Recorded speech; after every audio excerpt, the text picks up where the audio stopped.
Welcome to our fridge face-off. Today, we are comparing two popular refrigerators, the BANGSON Small Refrigerator and the Kenmore 4,661,342.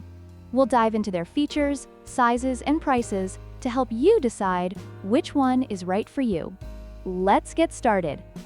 The BANGSON Small Refrigerator is designed for compact spaces, making it ideal for dorms or small apartments. It measures 17.9 inches wide, 18.3 inches deep, and 45 inches high. In contrast, the Kenmore 4,661,342 is a full-size refrigerator, measuring 29.72 inches wide, 30.12 inches deep, and 66.14 inches high, making it suitable for larger kitchens and families.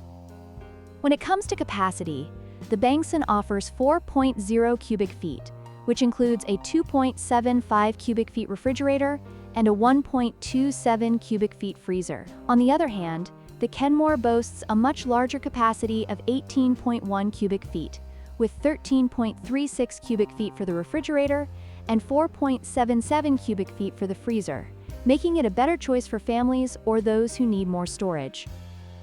Both refrigerators are designed with energy efficiency in mind. The BANGSON has an estimated energy consumption of 360 kilowatt-hours per year, while the Kenmore consumes slightly more at 367 kilowatt-hours per year. This makes both options relatively efficient, but the BANGSON has a slight edge in energy savings. In conclusion, the choice between the BANGSON Small Refrigerator and the Kenmore 4,661,342 depends on your specific needs. If you're looking for a compact and affordable option, the BANGSON is a great choice. However, if you require more storage and advanced features, the Kenmore is worth the investment. Don't forget to like, share, and subscribe for more comparisons.